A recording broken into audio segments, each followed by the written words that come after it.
You're listening to the ESO Network, your station for all things geek. Hey there, welcome to episode 188 of the Soul Forge podcast.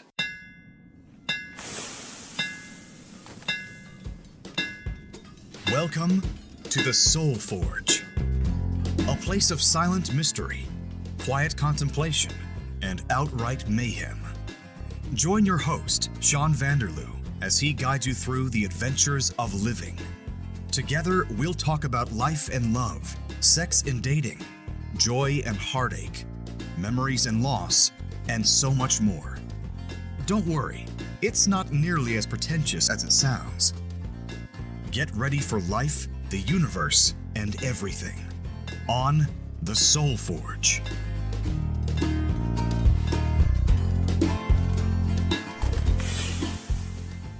Hey gang, it's another exciting episode of Soul Forge podcast. We have a special episode for you this week. I'm talking to an author, a writer of words. His name is Darin Lee, and I'm going to be presenting our Skype interview in just a moment or so.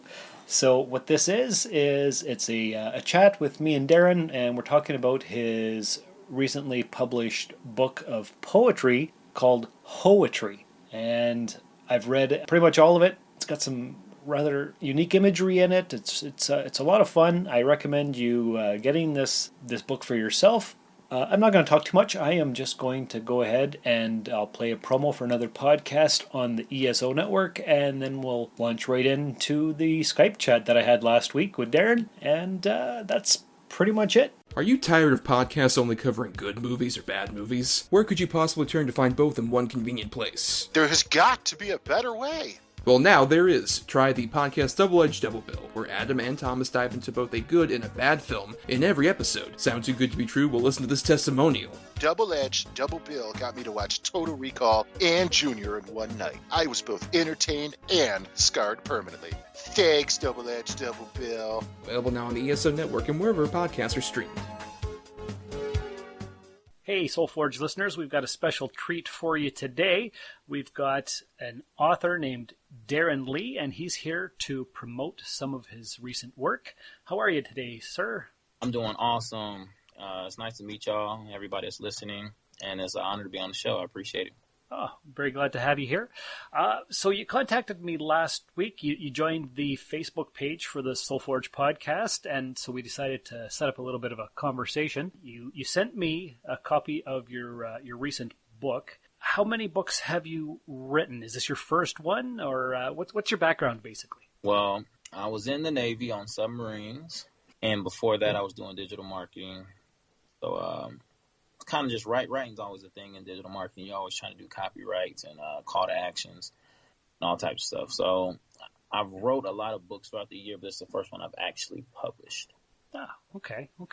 So you've got a bunch of stuff that you've worked on that may be published one day, or is that just stuff that is never going to see the light of day, would you say? I'll publish some of it. Some of it's just kind of just personal, but the other parts, it'll be a series to the book I just wrote right now, the poetry book.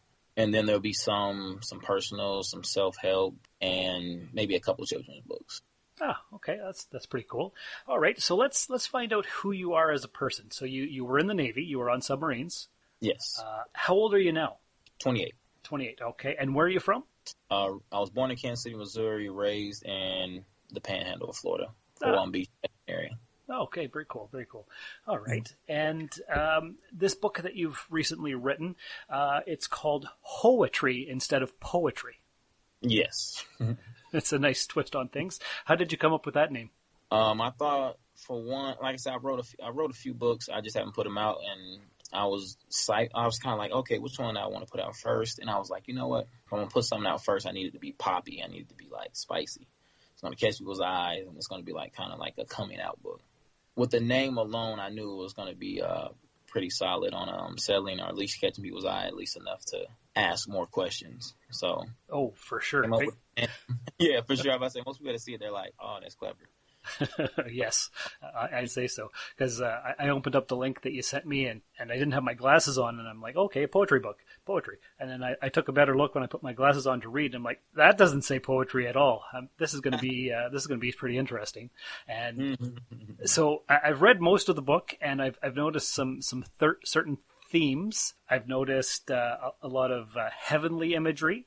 I've noticed that a lot of the poems are written from the woman's perspective, actually.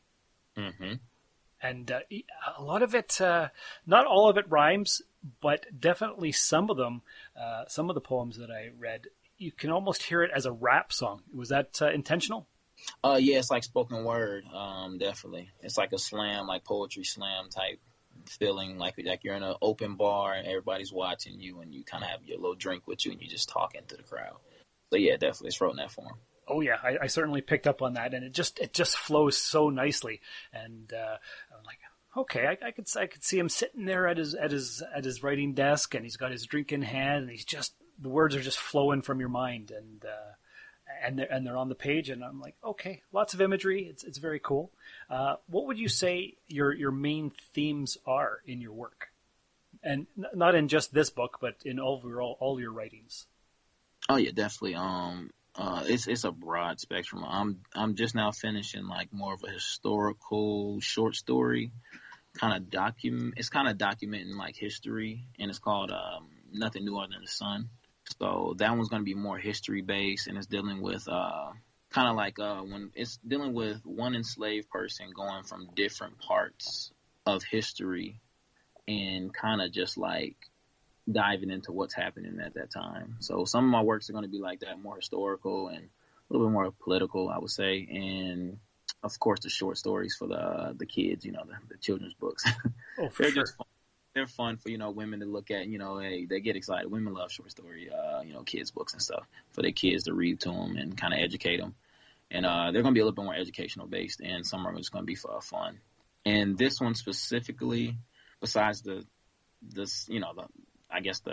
self-improvement, I would say, this one specifically is touching on just identifying something that we're all kind of lacking currently. Mm-hmm. Like as far like everything's getting so virtual, where people aren't really connecting to each other, or they're not identifying pains anymore because of everything being so virtual.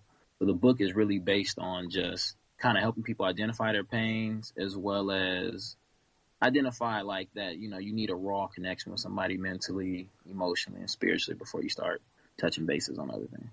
That's the one thing that I did find as a common theme is the theme of connection, or the lack of connection that people have. That's what most of the poems were actually about, either connecting on a deep spiritual level, or just slightly missing that connection because of your own pain. Is that am I picking up what you're putting down?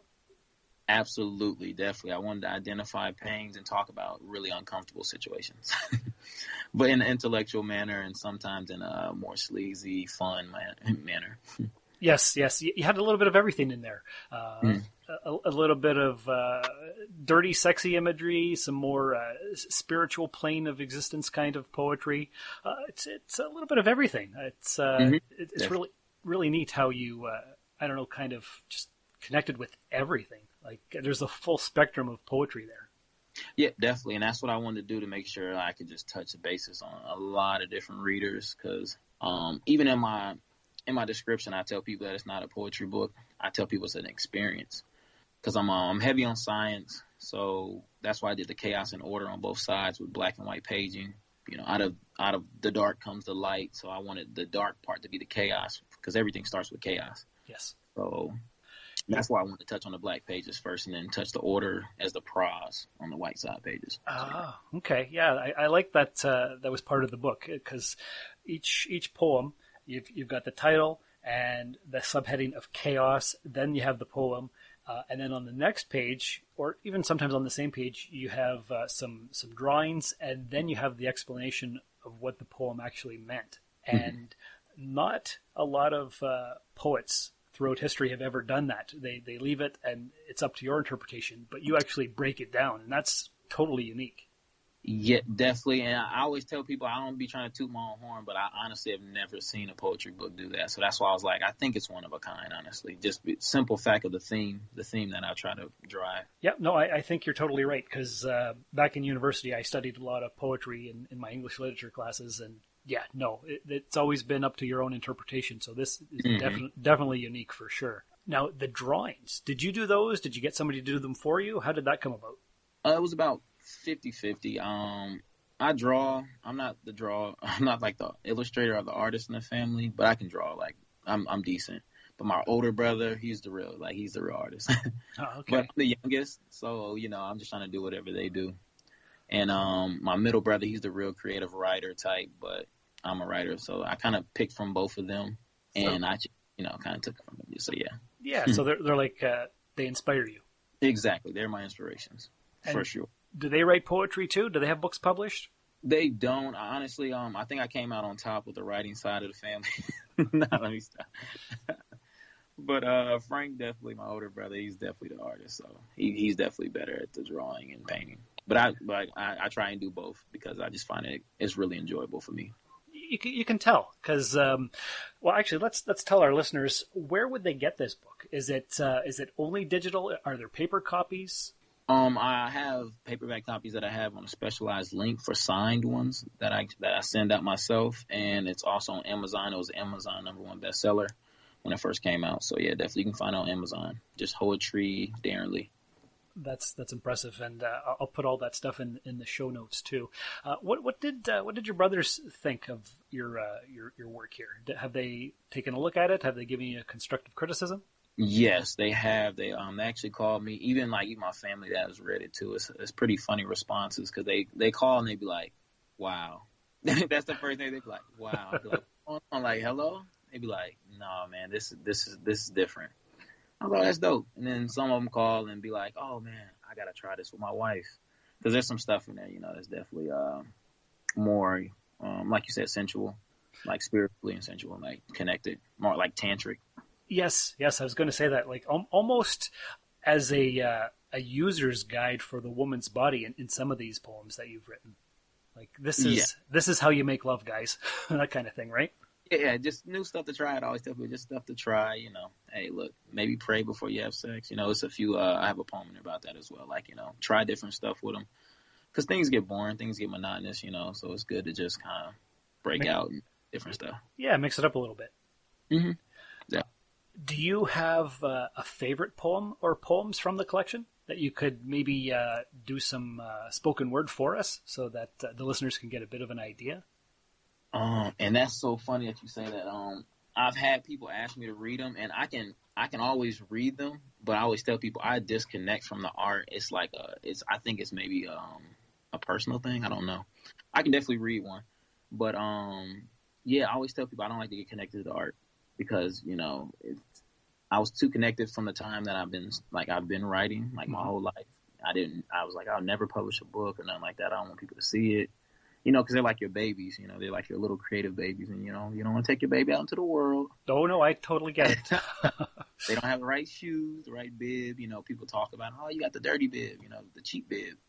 So yeah, definitely. I tell people I cannot recite any of them. I don't remember them at all. I write them, I edit them. Mm-hmm. I give a thumbs up to myself and a pat on the back, and that's it. I don't try and remember them. So, but I can definitely read one whenever time permits it. Okay, yeah, that sounds good. Because back in my post-secondary school days, I took some English literature. I wrote some poetry. I did some poetry readings as well, but that was super uncomfortable. Have you gone to poetry readings yourself? Yes, I have, and I definitely understand. I think that's one of the biggest phobias they say is stage fright, I believe. So yeah, definitely I understand. Like it's definitely it's a lot of pressure, a lot of anxiety. Yeah, and especially because it's your creation, and then you put that out into the world, and everybody's judging you. So it's very uncomfortable, just like you said. Yeah, you're trying to figure out if you're received well. You're like, dang, did I say that? Did they like it? It's so much going through your head while you're reading. Oh yeah. Because you put that out there, and you're like, am I the only one who thinks these thoughts? Am I crazy? Yes, exactly, and that's exactly what I was thinking too. I have I just try to make little quotes for myself, and that was one of them. Now I was like, oh, as a kid, I used to ask questions a lot because I thought that I wanted more information on things, but in reality, I was trying to find out if there was other people that thought like me. But right. Yeah, because we all feel like we're our own unique individuals, and nobody else is going through the same thing. But it turns out everybody's going through the same thing. Everybody. Nobody talks about it. That's literally kind of like the theme of the book. Like, everybody's hurting, healing, everybody's loving, everybody's having fun. Like, everybody's doing everything. Yes. And it's just kind of like, I think the proper term for it, I think it's kind of made up too, though. It's called sunder. Mm-hmm. And sunder means that the realization of basically that everyone around you is going through and having the most complicated life just like you. Yes. And the thing is, most people don't talk about it, so everybody feels alone. And then somebody like you will come along and publish some poems or a book or something else, a podcast, a song, and you're like, oh, I can totally relate to that. Mm-hmm. Definitely. And I think the biggest response I've had to that one is I have a poem called Pleasurable Rape. And that one's, most of the time I get a lot of cries and people saying thank yous and a lot of emotion behind it, because the theme of it is basically saying that the woman is hurting from the rape. Physically, her body enjoyed it, but her mental didn't. So it's like a fight between the two. And just talks about being sensitive to those people because, you know, they kind of hate themselves that their body enjoyed something that their mind was, you know, absolutely against and, you know, kind of in pain of. So, yeah. And that's the one that you get the most response from. As far as, like when it comes to deep, heartfelt responses, because, you know, people always give the, hey, man, that's amazing. I like the imagery, or, you know, I like the wordplay. But as far as like drawing something out of people, yeah, that one definitely. And there's a couple other ones, but that one specifically I've heard, you know, people actually, you know, get a real hard response from. And nothing too negative from any of the listeners or readers? Nothing so far. Oh, that's good. That's excellent. Yeah, I think somebody, one person said they couldn't read it. They supported. They was like, they read the name, and then I had like physical copies, and I showed them. I was like, oh, yo, check it out. You know, just look through it. You know, this the one copy you can just look through, see if you want to purchase. Right. And she seen the wording, and she was like, oh, this is way too vulgar, but I'm going to support still. So she still supported, but, you know, the wording is definitely not for like, I guess. The faint of heart. Yeah. Faint of heart, prude people, you know, people are a little too prude. I get it. Like, shoot. Yeah. But I wanted it to be raw, though. I didn't want it to be like normal poetry where it's very romanticized, you know, and cute and fluffy. Some of that's in there, too, but I definitely wanted other parts to be very raw and very like realistic, because there's a lot of stuff that we deal with that people just, like you said, they just don't talk about. So I was like, oh, let me just put it out there. Yeah. Like from what I've read, I think 3/4 of the way through, and it's not light and fluffy, like you said. there are moments, but there's a lot of rawness, a lot of depth to it. What I wanted to know is what gave you the idea to write some of these poems from the perspective of the female point of view? Definitely, I wrote a lot of them from the female point of view because I feel like a lot of times their voice is kind of like silenced, you know, from different reasons. And just being raised by really good women and seeing what they went through, I was like, you know, it would probably be pretty dope if I just kind of take what I have and my appreciation for women and kind of just try and channel that energy, which took a lot of meditation, a lot of prayer, a lot of talking to women and consulting with them and kind of asking them questions and really seeing what was on their heart. Just kind of like taking all those opinions and different conversations and stuff I've done wrong as myself. I'm not clean at all, but definitely not clean. But yeah, just taking all that and saying, okay, this is my interpretation of what, you know, potentially occurred. Okay, I like that. And you can definitely tell you did a lot of thought. You had a lot of thought. You did a lot of conversations with ladies to get that perspective. It's not just something that you pulled out of your arse or whatever. No, definitely. I always tell people nobody's original. We all take. I mean, you have to have conversations with people. Like even with, well, I don't care which art it is. You had a conversation with somebody. There was something that you took from old times and you read and you said, okay, that's dope. I'm just going to put it in my own art form and, you know, my own artistry. So yeah, definitely we all, it's just, that's life. That's how it is. Definitely. Yeah. Oh, for sure. Yeah, Yeah. it's great. It's great. I got to finish reading it. I was hoping that I would get a chance, but it's been a busy week. But yeah, like I said, 3/4 of the way through. I'm definitely going to finish it. So let's do a little bit of a plug here for you. You said you can buy it on Amazon. Yes, definitely. You can buy it on Amazon. Do you have another personal website that people could look you up with, or anything like that? It's a specialized link. If you follow me on Instagram and just write Hoetry as the message, I'll see the message, and then that's usually how I do it. Because I know some people aren't comfortable with seeing like third party, people come up unless they come straight to you for it. Then it's like, okay, I know it's from you, so that's cool.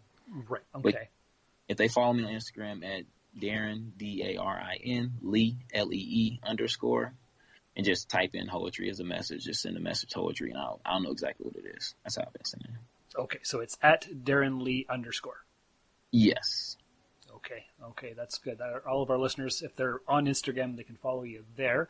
How about to finish off? Unless there's anything else you want to talk about, we'll go ahead and let you recite one of your poems. Sure. Let's go for it. Let's see which one.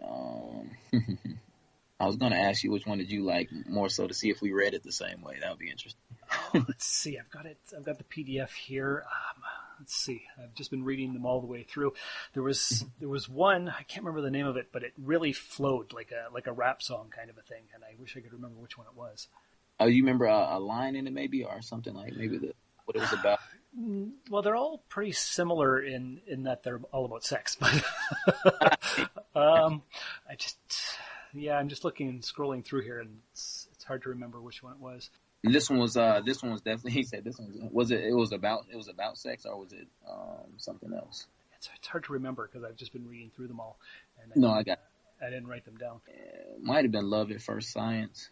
That could be it. It just really flowed so well, and it was like you could actually hear it with music accompaniment in your head, that kind of thing. Okay, yeah, I think that's probably it then. It's like the carbon 12 ether one, my carbon 12 ether. Oh, that might be it actually. Yes. Yeah, I would say probably because I would say it's repeating itself, and I feel like that's more of like a song type of. Yeah. Mm-hmm. Yes, that sounds right. Okay, yeah, I'll read that one. That's cool. That's fine. That works. Okay, yeah, let's do that. My carbon 12 ether. You had me at your skin of melanin and sheer intelligence, making it evident that your pineal gland and pituitary gland were working in coalesce. Your hair defined gravity. Your mind illuminates heaven sent. Your body was chemistry, was filled in heaven sent. Delivering me that which is heaven sent, my carbon 12 ether. My eyes have touched your surface, but I'm trying to go deeper. Within the realm of divinity, you and I unite.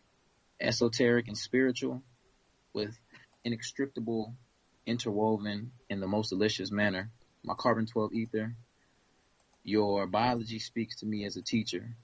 I listen to your luscious lips, sending vivacious vibrations to my every occasion. I'm pacified by your caring eyes.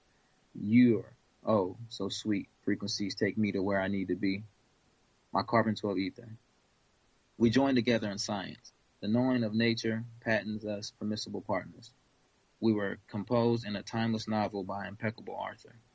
Created with profuse amounts of extravagant elements. We are what we are.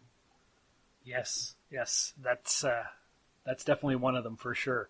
There was 3 or 4 altogether that really had that flow down to it, and it's just incredible. And you got to have some music to it. You got to put out like an album or something, I think. Yeah, I know. That's what people keep saying, like do like an audio, and I was like, geez, I have to go actually. Like I said, I don't even read them like that. I literally wrote them out. I don't know where they come from sometimes. I think a lot of artists say that too. Sometimes you're just like you sipping a little bit. You got some little jazz playing. I usually have jazz or like some Nina Simone or something light playing in the back. Mm-hmm. Yeah, or like some John Coltrane, something like that, and it's playing. And words just start flowing in your head. And that's really it. So I was like, I'll probably have to read them then. Or I might have to hire someone. I really don't. Yeah, I just don't. Well, there's a lot of really good voiceover artists out there, that's for sure. So if you ever wanted to have it on a CD or something and not be your own voice, then that's something you can look into one day, I'm sure. Yeah, definitely. Okay, so you've got this book out. This is your first one. Yes. you've got more in the works. They're all coming. Yes, definitely. I trademarked the name Hoetry, so whenever you trademark a title that's a book, you have to make it a series. So it'll be a 3 to 4 part series. Oh, very cool. Very cool. And so the best place for people to get your book would be on Amazon, or also by sending you a message on the Instagram. Yes, definitely. Awesome. Is there anything else that you wanted to let us know about? Anything upcoming? Anything about you personally? Any more promotional things that we can follow you on? No, definitely. Just follow me on Instagram at Darin Lee, and that is DARINLEE _. Message me Hoetry if you want a specialized copy where I can sign it, send a little message to you, and I'll have it to you. As well as that, that's pretty much it. Most things that are coming up new, just look out for the series that I'll have done soon. I'll say probably like in a couple months or so, I'll put out another book, and just look out for the series, and that's pretty much it. Sounds good. And so if anybody does want to follow you, Instagram is the best spot. Are you on Twitter as well or anything like that? No, just Instagram. Instagram's like that's the main platform.